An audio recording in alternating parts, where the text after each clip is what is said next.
not doing this alone. My name is Victor Aragon. I'm not doing this alone. With me this afternoon is Kemi Adewade. Please let's give a round of applause for doing this together. Okay, so this afternoon we are here to have a conversation, of roots and routes. Although, our skin may look the same, but our journey here definitely different. And we know by July 4th this year, this country will be 250 years. And one of the facts that we must recognize is America's history is not complete without our history. And we need to tell and write our own history. So without wasting your time, let's kickstart this program. I would like to call on the chairman board of GVCN, that's the Global Vision Children's Network, the mother of CBI, and no other person than Dr. Bode Ayodele to give opening remarks. Let's put our hands together.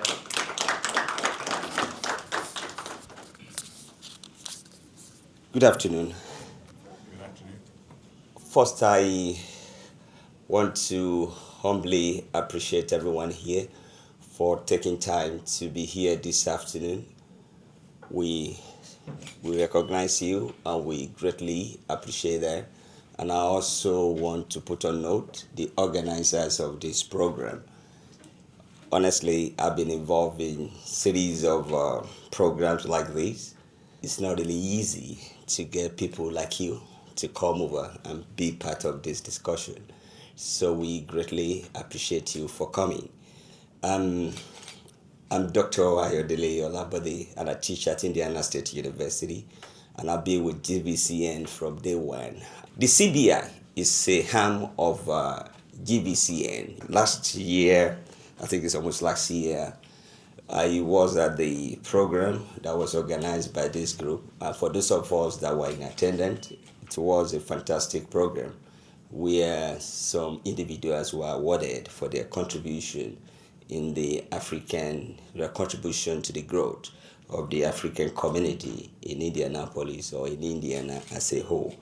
My role is just to thank you for coming here and to appreciate you. It's a great opportunity, and I'm happy to see your faces that are here. And I will use this opportunity to extend an hands of invitation, to you, please, which you could know more about us so that you can get involved in what we do. We need your critical evaluation of our activities and what we can do better. Thank you so much. Thank you very much, Dr. Bode. And next, we would like to invite up Mr. Sunday Lanre Omotosho to just come and tell us why we're here today. So let's just put our hands together as we invite him. Pleasure to have everyone here this afternoon. This session actually is better summarized by this video that I'm about to show us. Please watch. A long time ago, in the land of warm waters, there lived two brothers born of the same mother. They grew up inseparable until one day one of the brothers disappeared. And no matter how hard the villagers searched, he could not be found. And then one day, in a distant land of cold winters, the daughter of one brother walked towards the daughter of the other. With every step, they drew closer, until finally they walked past each other, like masked strangers, one never noticing the other. There are many Africans that will sit in class next to an African American and not say one word. Not one word for the whole class. There may be two people of color in that class, one African and one African American, and they will not look at each other. For fear of what? And then that's the blame game that I feel no. that. Well, let me finish. Yeah, I'm gonna let you finish.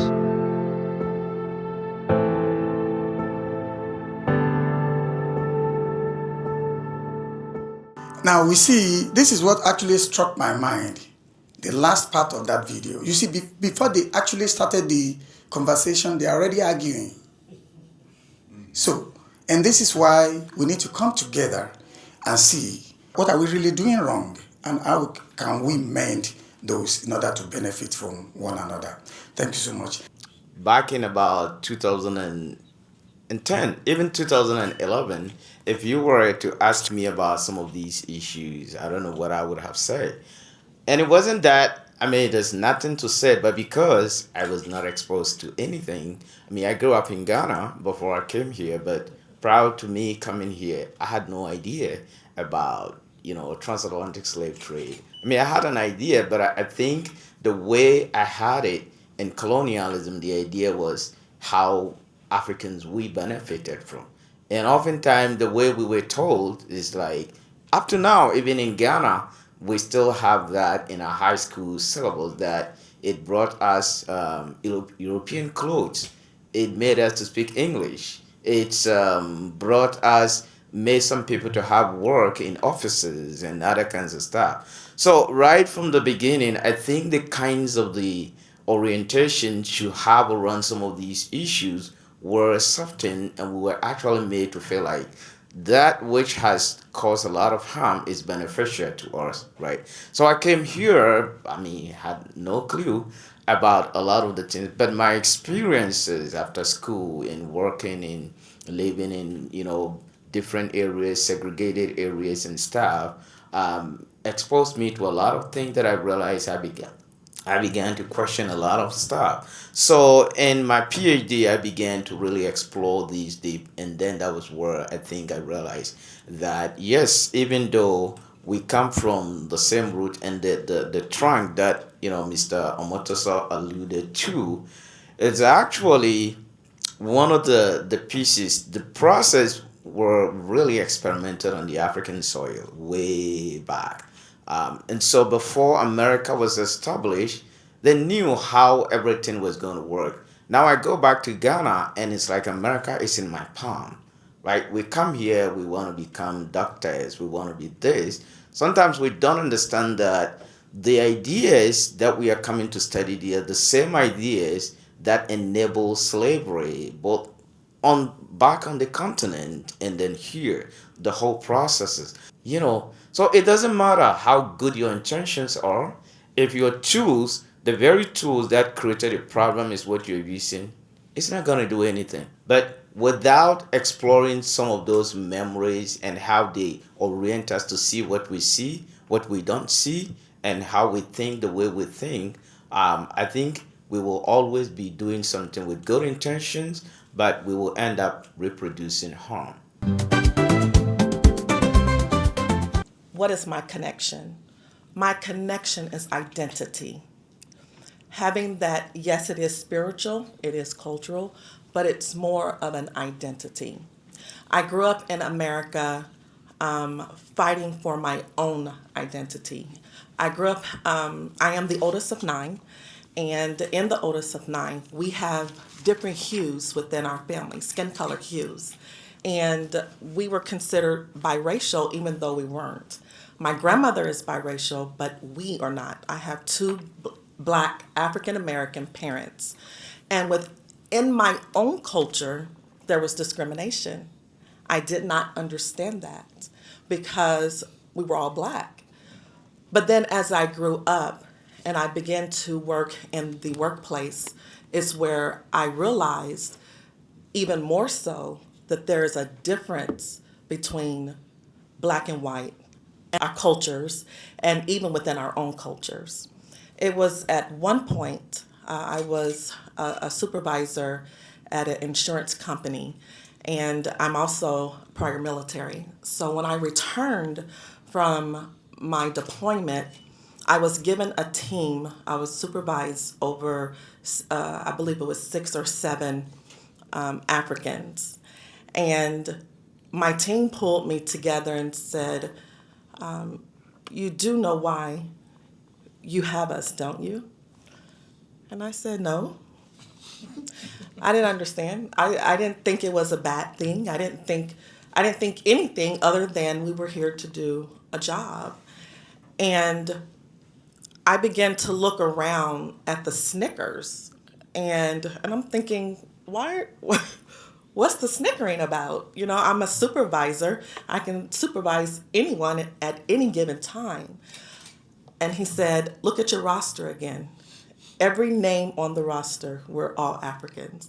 And I said, okay, so I'm African American. What's the problem? You know? And he said, you were giving this team to set you up for failure. And I said, I still don't understand. So yes, to answer your question, long story short, it's about identity and where do I fit in this culture. I don't have my original last name. I have a slave master's last name. I want to know what was my original, my ancestors, what was the last name, and how do I fit into that category and into that culture. We have lost a connection to the ethnic origins or history of our relationship to the continent. And therefore, our relationship in churches, in community, in politics, then is often reduced to two things, right? It's either our shared, imagined, or constructed identity as Black folks throughout the diaspora, right? We share that identity, so that's how we connect. Or the other one is a kind of a fragmented relationship to the nation state, right? So because we don't have an ethnic identity, the way that we then usually talk about each other is, what nation are you from, right? We tend to begin to the process of, hey, I'm an American, you're Nigerian, Eric's Ghanaian, you know, this person over here is Moroccan, right? And that is a byproduct, really, of the colonial encounter. And we see that happening over and over again. And a lot of times, I would argue that there is a little bit of sloppiness or a lack of precision when we do that, right? Because what does it mean to be Nigerian often elides or minimizes the diversity of our Nigerian brothers and sisters, right? Or the diversity of our Ghanaian brothers and sisters, in the same way that when we talk about the Black American experience, there's a very different Black American experience if you grew up on the West Coast, like my brother here, Curtis, or if you grew up in the American South, in Georgia or Mississippi,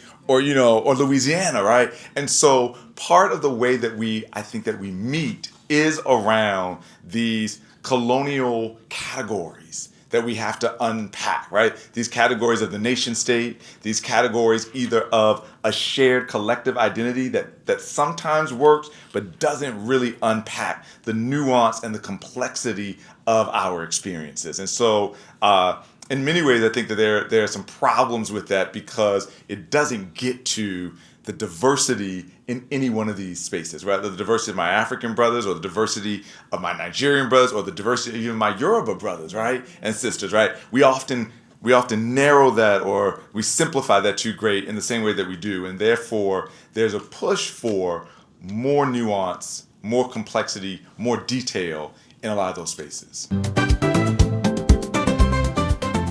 The African American struggle we are proud of. The African American struggle we respect, and but it's not over. And the struggle is real. At a particular time, we almost went back to sleep because we felt we were there. But some of the things that's beginning to happen again, it puts us back to the fact that we need to awaken to the realities of life and the fact that the struggle is not over, but must continue. But must take a newer dimension whereby it's not just for African American brothers and sisters, but for us Africans as well.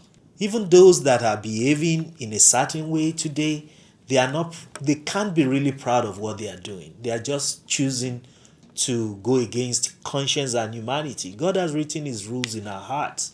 It's just a question of whether we want to embrace it or not. And as we see our African American brothers do this, let's embrace that. It's become a collective struggle now. So to me, it's also about humanity, because the precedents that we set now, it won't just be for the Black race, but for all races. I don't think there is a lot of connectivity in terms of African and the African Americans, if we want to be honest, right? Because we have different struggles, we have different understanding of what the African American brothers and sisters, what they went through. Yeah, my understanding of that is different from my background coming from Nigeria. So based on that, I would say there is disconnection on that. So we need to do better. What we need to do at this point is to learn from each other, to listen more before we judge, not to make assumptions or something like that, you know. So it's very, very important. And one thing that always comes to my mind in achieving this is unity of purpose. We don't have the same purpose. We see ourselves as they, we, instead of us, right? If we start seeing ourselves as us, there won't be differentiation. There won't be, Andrew, I came from Nigeria, you came from Ghana or somewhere else. It's going to be Africans. And maybe instead of us making movement into other aspects, because I believe we want to make a splash in things that are big, that everybody wants to talk about, but there are silent little things that we can do. Like when you are filling out an application, like why do I need to identify as African American?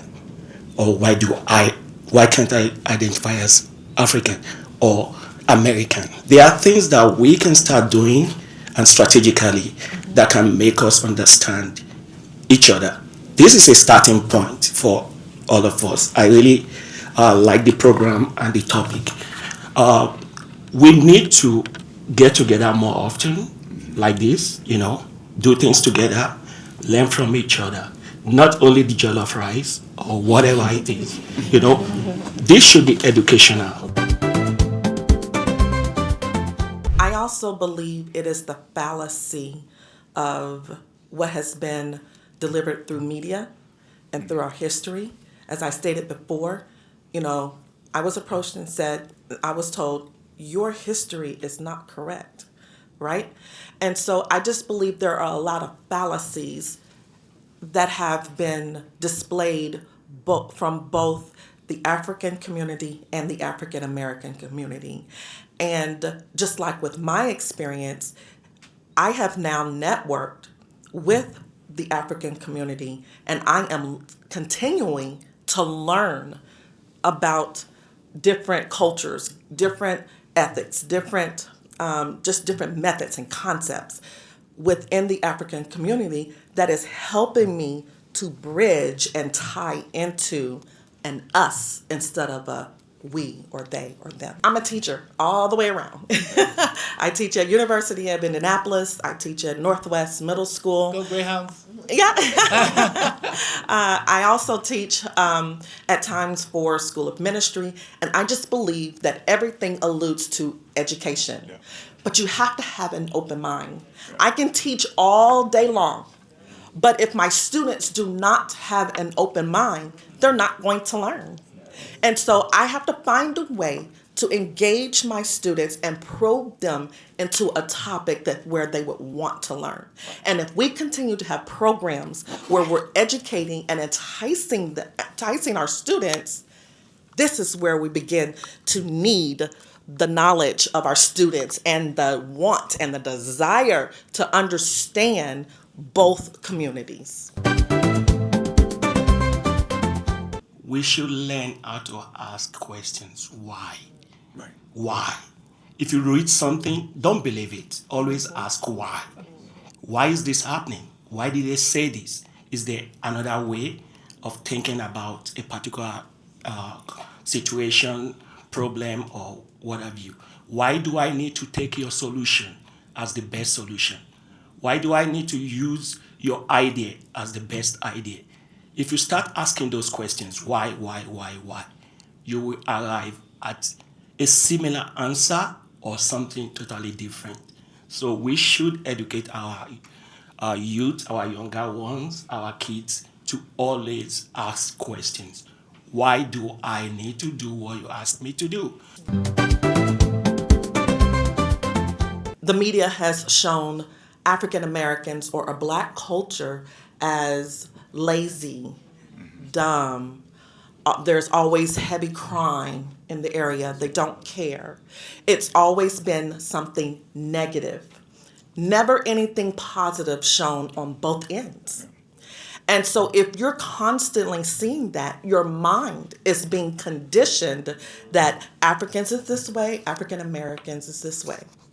And so early on, we were taught that Africans don't like African Americans. And then when our name changed to being Black, we were told that that was upsetting because we didn't want to be identified as African. And that's the biggest fallacy ever. But the media has portrayed this.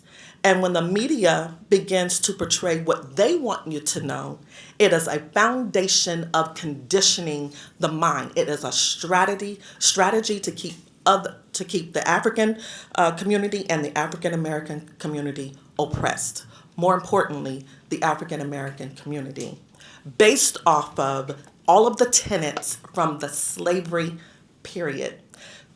I wasn't born in slavery, but yet all of those tenets have followed me all of my life because of who I am.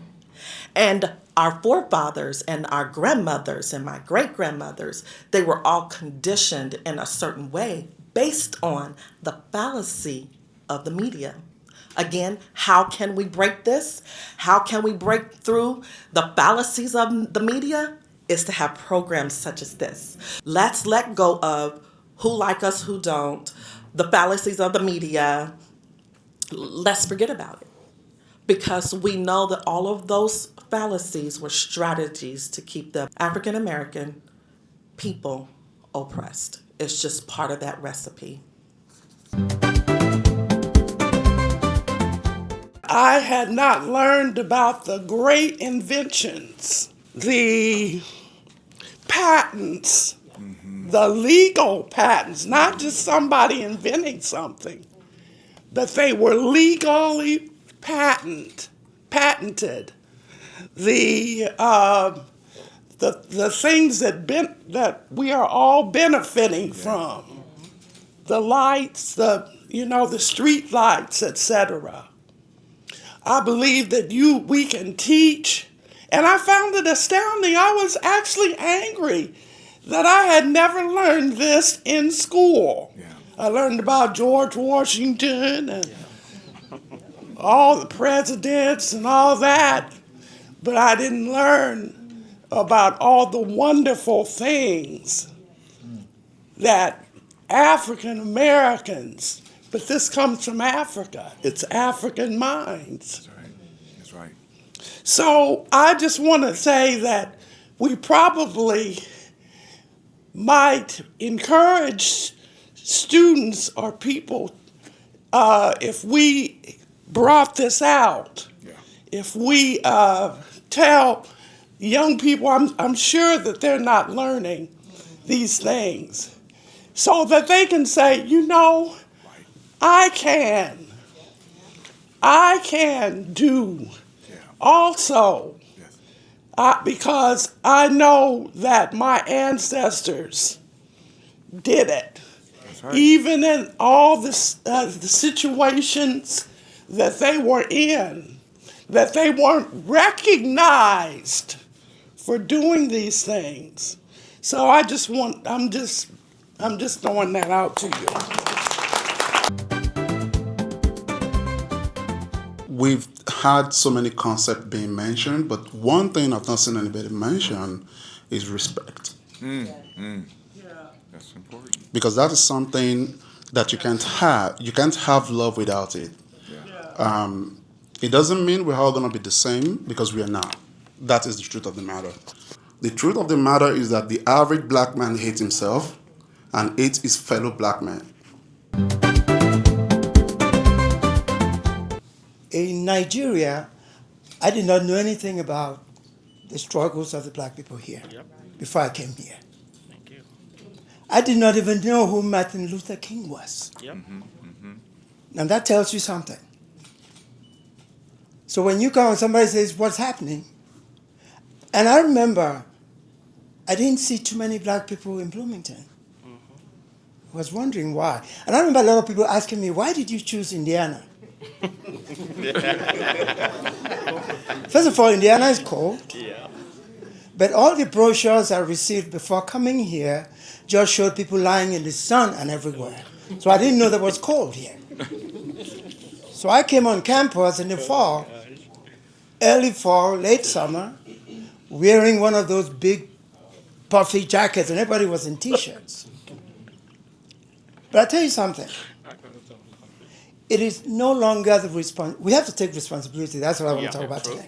True. It is no longer the responsibility of the white people to tell our history. Thank you. That's right.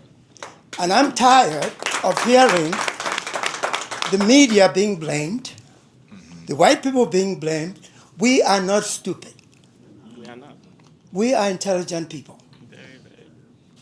When black folks own media, what do we do with the media? We talk about women's butts. We talk about shaking butts. We don't talk about our own history.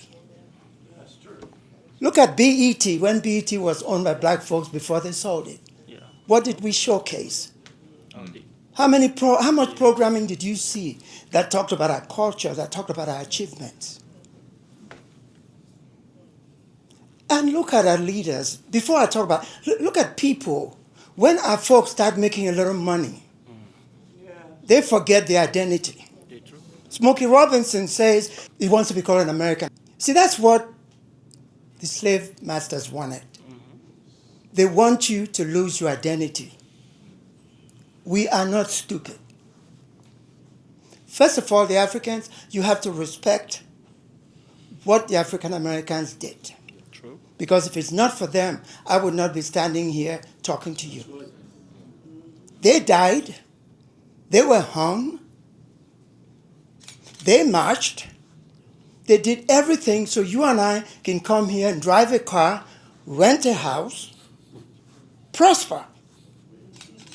Sometimes the white folks in environments where they think they can further lower the integrity of the African American have tried to use us in positions so that black Americans can feel like we are better. No, we're not. We are black. I don't care what Michael Jackson does to his nose. I don't care what Tiger Woods does. When the cop stops you, you are black. What did they do to Tiger Woods? What did they do to Isaiah Thomas in Indiana when he was coaching the Pacers?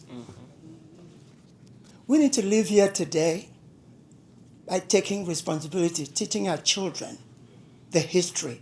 The young generation is completely lost. They do not know the sufferings that their parents and grandparents went through. And as Africans, we have to learn that too. Every person that does not know where they come from cannot contribute to that part for where they come from. Let me give you an example. Every other country that is thriving because the people that identify with that country are going back to invest in those countries. India, China, Europe. While we're sitting here wondering if we are real Africans or not, they are prospering. They're investing there. Please, we are black people. And black people came from Africa. So therefore, we are, by deduction, Africans. I think probably 2 years or 3 years ago, when we were all called stupid nations. We were called stupid, pretty much, by a group. We all know who that was. That it was time for us to stop looking at ourselves as their, them, they, and we as we, and become more systematic and strategic planning, whether it's through arts and culture, whether it's through economics, whether that is through business and technology. mathematics, healthcare systems, we are diversified. We have to honor our diversity within us, meaning that our skill sets, what we offer, what we're able to connect, we need to find ways to find that. I've been from Maryland to Florida, all over this country, and seen Africans and African Americans with talents, skill sets, and abilities. We have to find inroads on how do we connect each other and not reinvent every time, starting anew. Because a lot of the groundwork, I believe, is there. It's just that we don't always connect. We want to silo ourselves and say, this is what I'm doing. But maybe what you're doing and what Tim Sway, and I have another friend from Ghana, is doing can connect. So that connection piece I think you all mentioned in the beginning, to me is so vital. That's why I'm here. I'm ready to connect. I'm tired of being told we don't know how to, because we do. We have and we can. We have possibilities, I believe, that have never been tapped. I've been ready for years to see this happening. I come from a place of South Carolina. I've seen so much. But I thank God that we have arrived, that we are at a place of awareness. I think that's a biblical sense time too, that we are supposed to be together for a reason. There's a purpose. And if our systems can come together, we have to write documents. We have to write systematic plans that unifies our organization of our mind. Our mind doesn't come together and our diversity doesn't work together without an organization. And a lot of times that's where we may not see ourselves, where they are already written Project 2020. And they've already implemented. And that impacts us because the very words in there were against us. So I'm ready for us to write our project. What are our statements? What are our missions? What are our goals? That doesn't mean always unified. It means that we are diverse and we honor that, and we're going to be in spaces that they told us we couldn't exist. We have a program that's been historically kind of operating, was called Freedom Schools. You all have heard of that, right?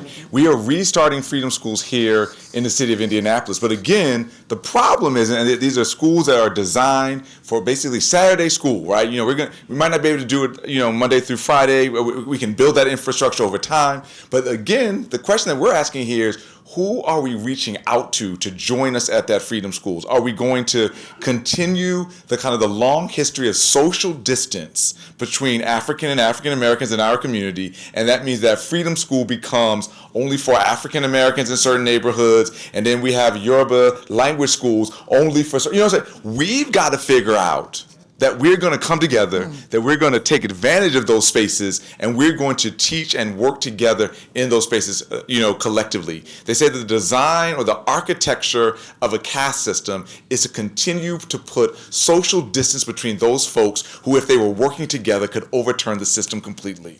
And so what they've been teaching us over and over again is social distance. They do it to us all the time. They do it through us through our economic status. You know, I moved to Fishers or Carmel, so I'm not near anybody. They do it through our religious groups. I'm Baptist, so I don't talk to the Methodists. They do it through our, you know what I'm saying? And we've got to push back against that, because social distance is the architecture of the demise of our collective strength and power. And so I'm inviting folks, and we got to reach out to every community. We should all be at Freedom School. We should all be at Yoruba language school. We should all, you know what I'm saying? Every Saturday we should be joining together, breaking against or pushing back against that social distance, because that social distance is not benefiting us and the strategic power that we have if we are building and working and overcoming together.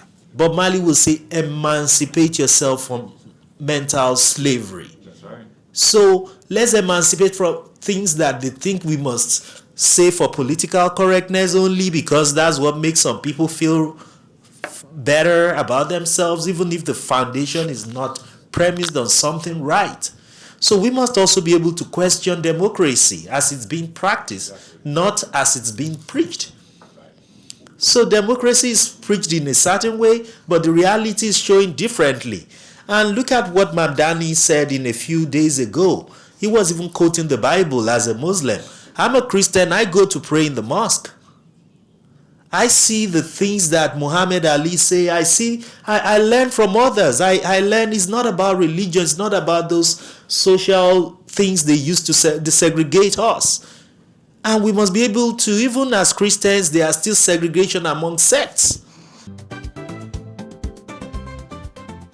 Now, I just want to say this, having or building confidence in who we are and the power that we carry will take us so far. Will take us so far. I remember my first year of college back in Africa. I was coming from a very remote background, from the village. So when I got to campus, I was trying to emulate the people that I met on campus. And one day I went to the cafeteria, and they served us bread and tea. And I looked at the bread, I looked at the tea, and I wondered in myself. I took some part of the bread, I soaked it in the tea, and somebody just beat my hand. He said, "Don't do that. This is a refined community." Wow. I said, "Why will you teach me how to put food in my stomach?" I mean, you understand? So, and that time, that was when I began to gain confidence in myself that I can do things the way I want, not the way somebody asked me to do it. So we need to understand ourselves as Africans. I don't know how many of us here, as African Americans, have you attended any traditional African party? Okay, you like it? Okay, how many of traditional Africans here have attended African Americans program like party and stuff like that? You enjoy it? So this is where I want us to cross border. I mean, to begin to socialize, to begin to interact with ourselves socially, politically, and even economically. Like they said, that if you know something that I can benefit from, you show me how to benefit from it. And this is how we can go out of this place carrying that sense of belonging, sense of collectivity together among ourselves. I'm Nigerian. Both of my parents were born and raised in Nigeria, but I was born and raised in the US, so I've seen the divide firsthand. And I feel like a lot of the point that we made today is that we should come together because there's like a bigger issue. But I feel like people, just off of observation, people tend to only come together when there is a bigger issue.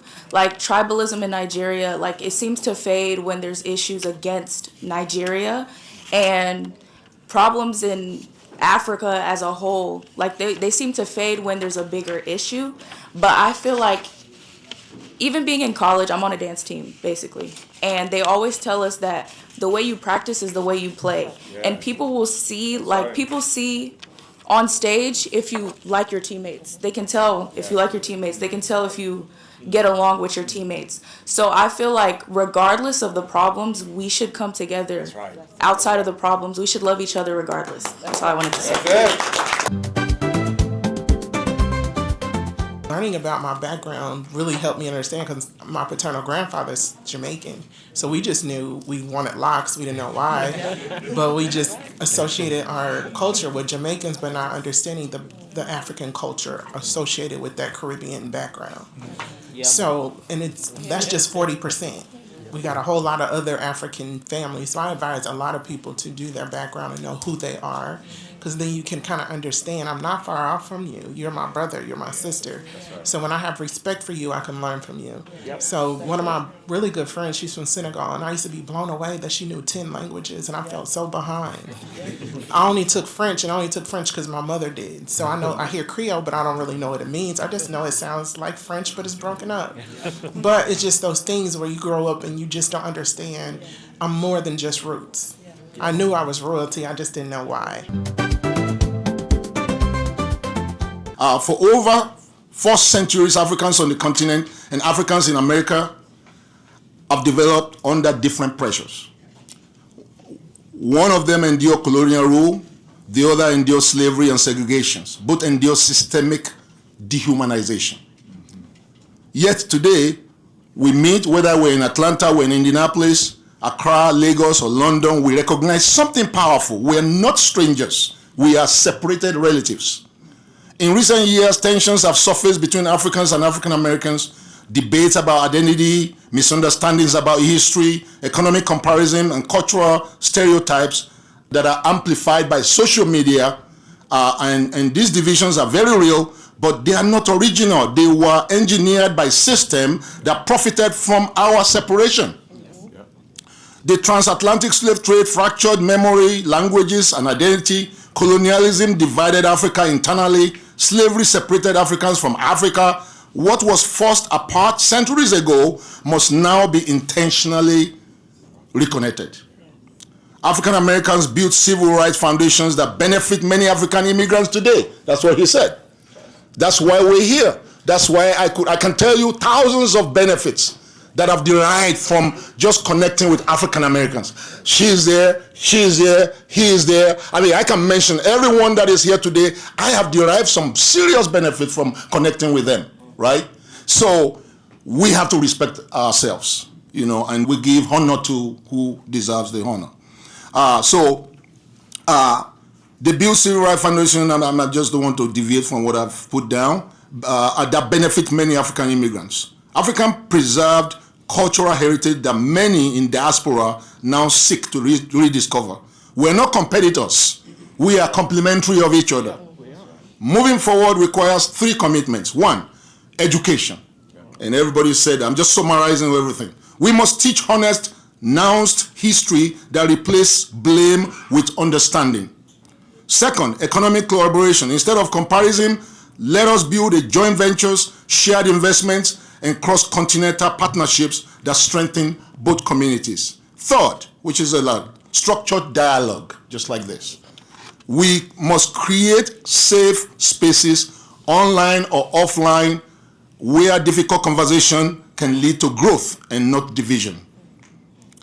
Unity is not sentimental, it is strategic. When Africa and its diaspora align, our collective economic, political, and cultural influence multiplies.